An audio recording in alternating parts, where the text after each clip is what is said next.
Olá pessoal, seja bem-vindo ao canal do PRJR. Andei meio sumido, mas hoje eu vou compartilhar com você uma devocional, a leitura da palavra de Deus que eu fiz nessa manhã.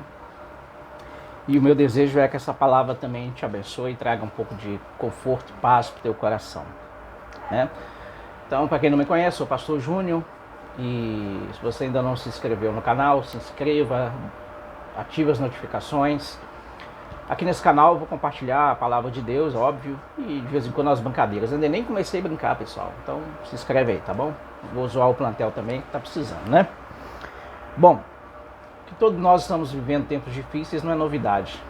Pessoas estão vendo a morte ao redor, pessoas próximas, empregos sendo perdidos, economia entrando em colapso. Tudo de ruim que você imaginar tem acontecido no nosso tempo, nesses dias, né? E a questão é como manter a esperança em tempos como esse. Como manter a esperança? Porque o sentimento que cai como uma rocha sobre nós é justamente o contrário, né? É o desespero, é a incredulidade, é o medo. Mas eu quero compartilhar a experiência de um homem, de um servo de Deus na Bíblia, que também passou momentos de grande dificuldade, de dor, de perda, de uma situação complicada, e ele é que nos traz esta palavra de esperança. Então fique comigo aí até o final desse vídeo, tá bom? Roda a vinheta.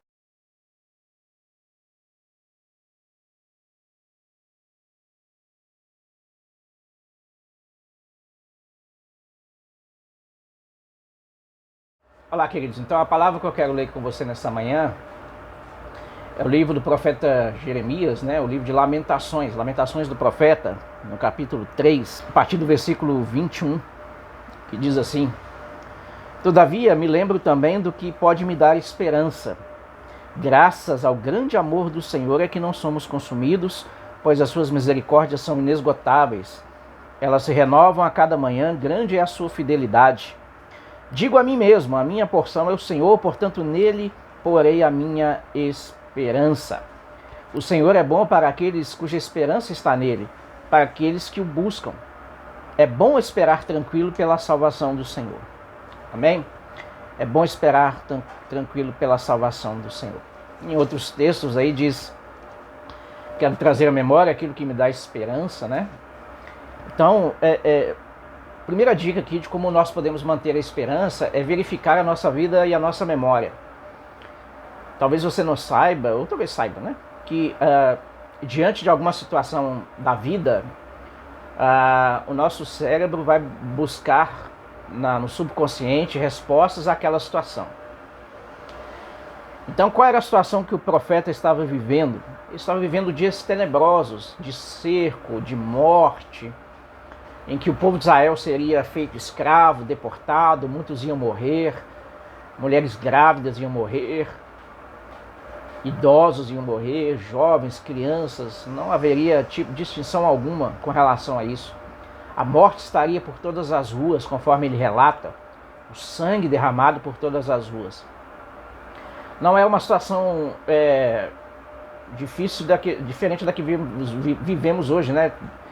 Tanta morte próxima, tantas pessoas sofrendo, sejam por perder alguém na pandemia, sejam por estar com alguém doente, sejam por perder emprego, por perder a empresa, por acumular dívidas, por não saber o que fazer, por estar na mão de políticos incompetentes que não se importam com o povo, que fazem do povo um palanque político, querendo apenas ganhar a próxima eleição. Então as coisas estão ruins. Mas aí o profeta nos dá uma dica, ele fala assim: eu quero trazer à minha memória aquilo que me dá esperança. Bom, a pergunta é, como está a sua memória? O que tem lá?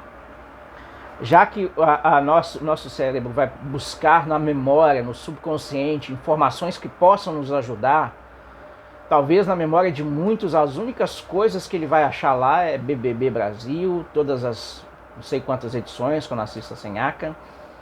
Talvez vai achar muito filme, muitos jogos de futebol, né? Muitos bailes, mas não vai haver ali memória da palavra de Deus.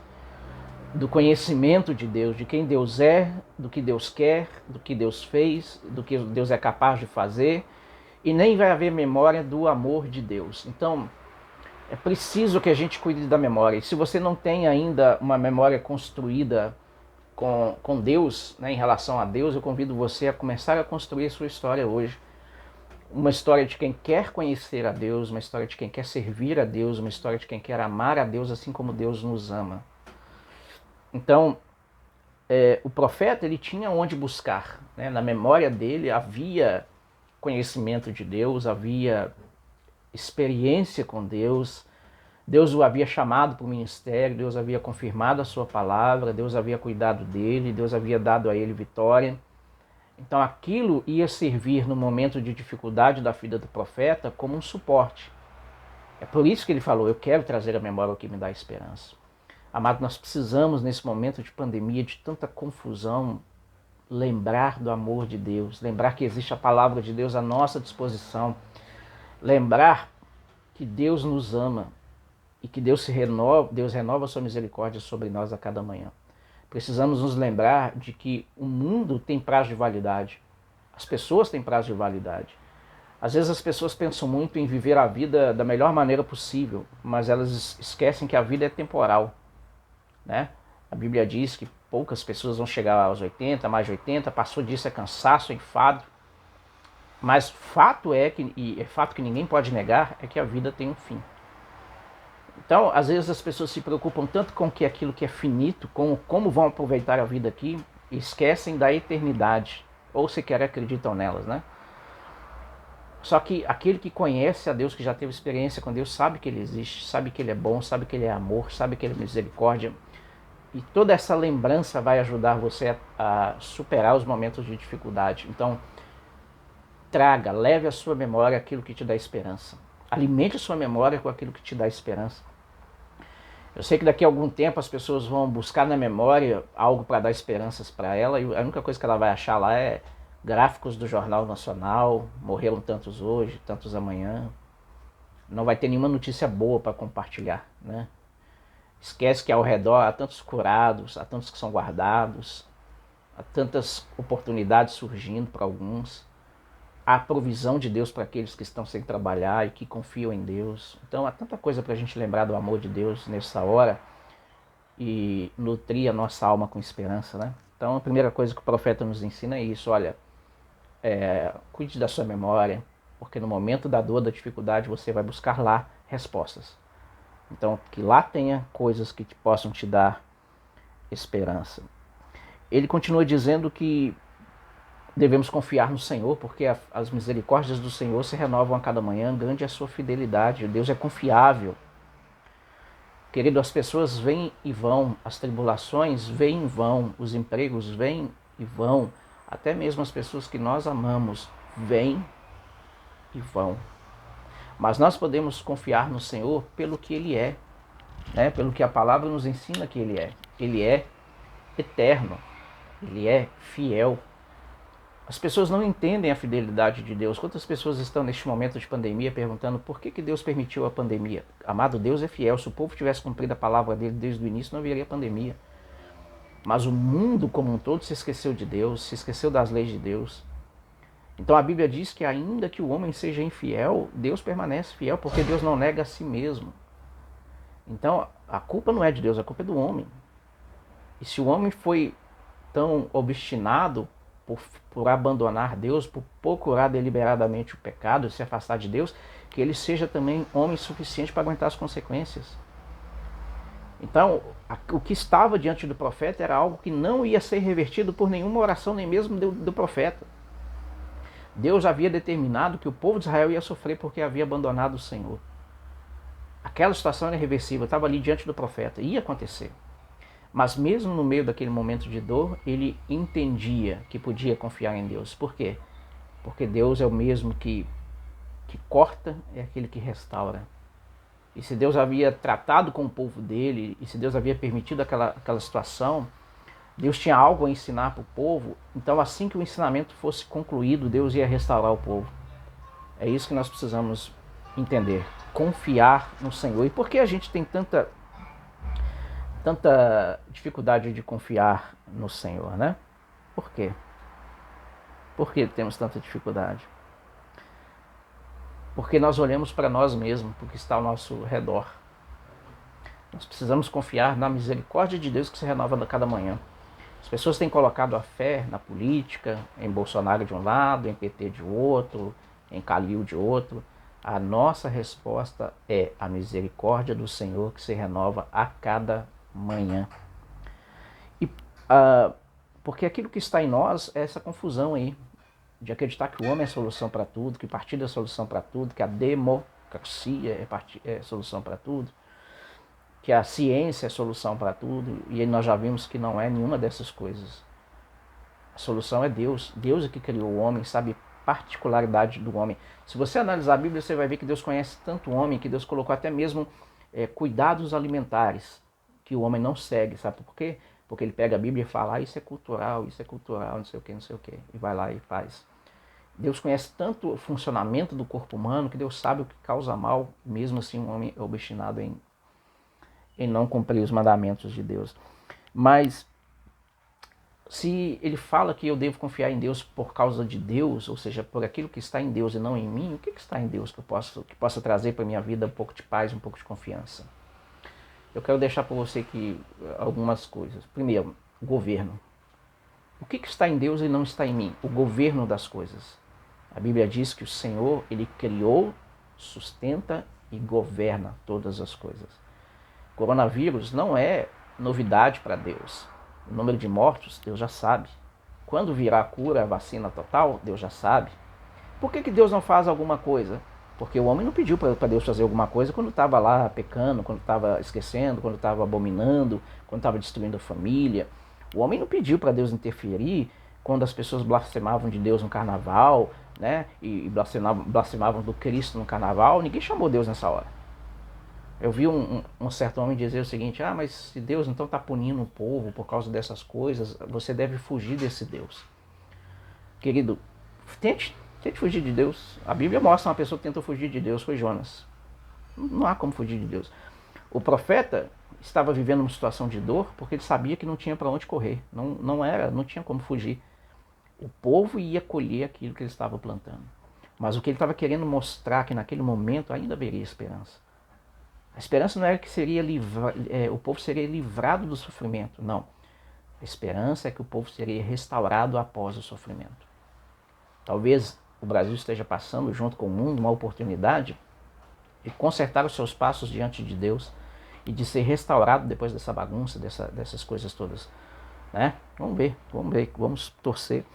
Por que eu devo confiar naquilo que está em Deus? Deus tem todo o governo e Deus tem misericórdia. A gente pensa que não, mas Deus tem misericórdia. Sabe por quê? Porque embora muitos estejam morrendo e sofrendo, muitos estão sendo preservados também. Só que aqueles que são preservados não saem no jornal, não dão notícia. Né? Aqueles que são recuperados por meio da oração dos seus familiares, por meio da oração da igreja, por meio da compaixão de Deus, essas pessoas não aparecem no jornal, não dão ibope, né? Não servem para nada nas estatísticas. Mas as misericórdias do Senhor são a causa de não sermos consumidos, é o que diz o profeta. As misericórdias do Senhor é aquilo que nos mantém de pé dia a dia. É o que me mantém de pé, porque se eu fosse olhar o mundo, o que está acontecendo no mundo, essa geração mimizenta, essas coisas sem rumo, sem nexo, tanta roubalheira, tanta idolatria, ladrão, eu ia me desesperar. Mas as misericórdias do Senhor se renovam sobre a nossa vida nesta manhã. E ela se renova sobre a sua vida também, você que está assistindo esse vídeo. As misericórdias de Deus se renovaram sobre a sua vida. Se você está assistindo esse vídeo é porque Deus permitiu que você estivesse vivo até este momento.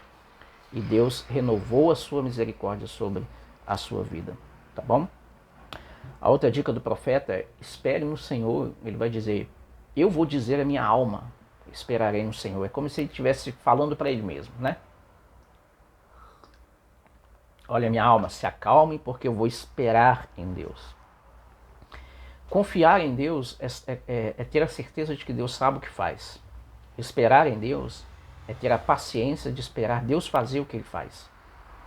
Então, Muitas coisas são inevitáveis na nossa vida, né? Assim como foi na vida do profeta, deportação, morte, tudo aquilo ia acontecer, mas não era o fim. Bastava ele confiar na restauração de Deus e esperar as coisas acontecerem ao seu tempo. Diante daquele cenário, o profeta conseguiu enxergar a luz no fim do túnel, né? Ele sabia que Deus era poderoso para restaurar a nação, para restaurar o povo. Então, por que nós temos tanta dificuldade em esperar no Senhor? Primeiro, porque nós temos dificuldade em confiar nele. Se nos falta confiança de que ele tem todo o governo, de que ele sabe o que faz, que ele tem planos melhores do que o nosso e de que ele nos ama, então nós não vamos conseguir esperar nele. A segunda coisa, nós temos dificuldade de esperar no Senhor porque nós queremos resposta ao nosso tempo, do nosso jeito. Então eu queria que esse vírus acabasse no meu tempo e do meu jeito. Mas Deus tem um plano para cada coisa, nem mesmo a enfermidade é sem propósito. Nem mesmo a enfermidade é sem propósito. Nós queremos que Deus se torne, à medida que o tempo passe, a gente quer que Deus se torne a nossa imagem e semelhança. Então, às vezes eu olho as coisas do mundo e eu então crio o meu senso de justiça e quero que Deus siga. Eu crio o meu senso de perdão e quero que Deus perdoe do mesmo jeito. Eu crio o meu senso de quem é Deus e quero moldar Deus daquela forma. Então, hoje muitas pessoas já moldaram Deus da sua maneira.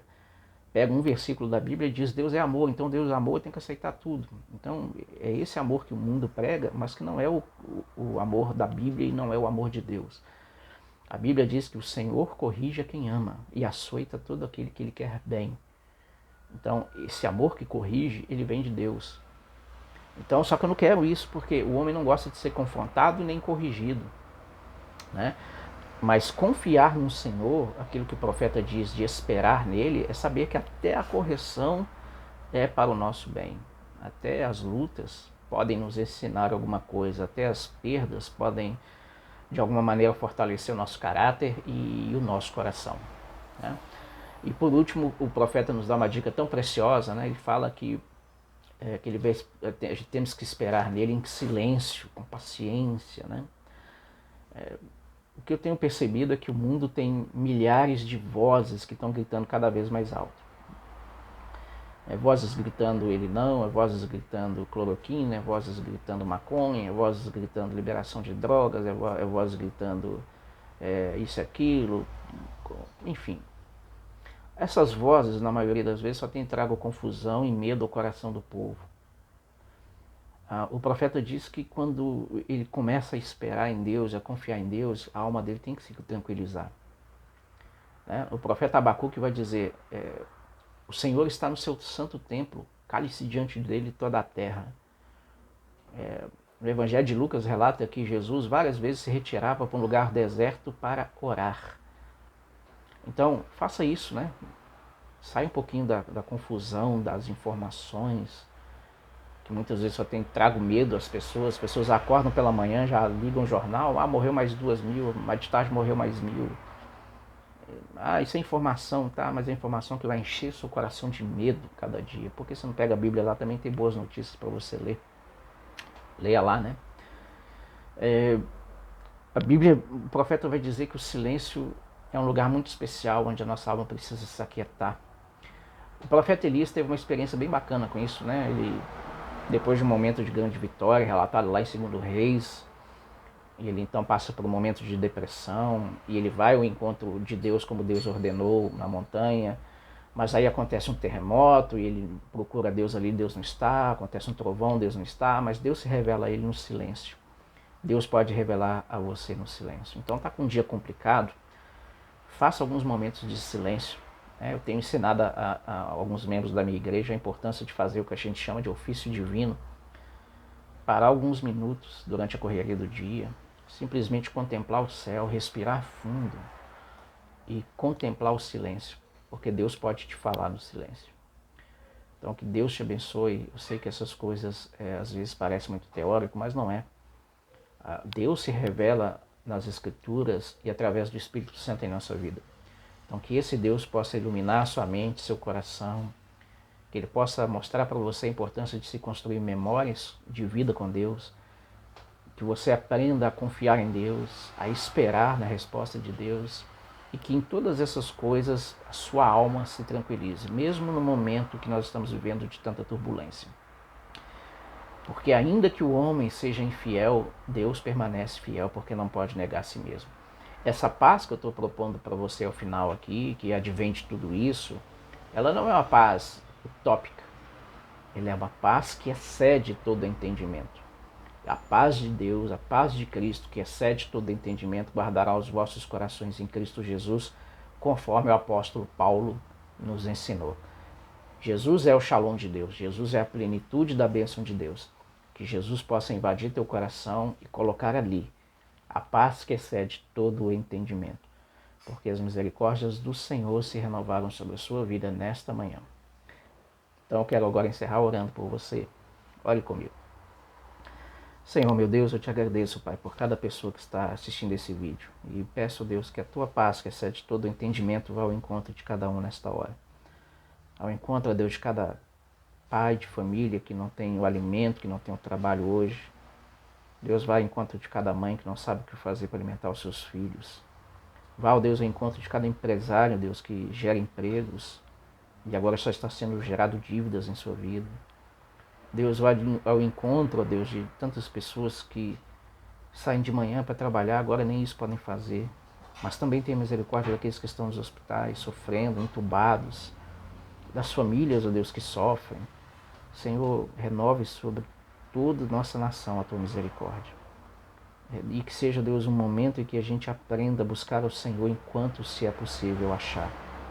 Que a nação, que o mundo, ó Deus, possa ver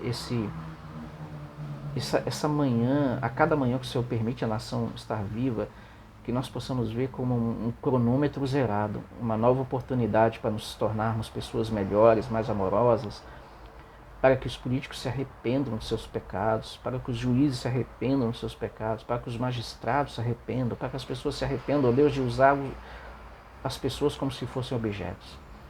Então, Deus, eu oro por cada pessoa que sofre nesta hora e que por causa de tanta confusão perdeu a esperança. Que o Senhor, por meio do Espírito Santo, ilumine a alma, a mente e leve o coração dessa pessoa a paz que excede todo entendimento. É minha oração em nome de Jesus. Amém. Amém. Que Deus te abençoe e te guarde. Até semana que vem com mais uma devocional do PRJR na área. Um grande abraço. Shalom.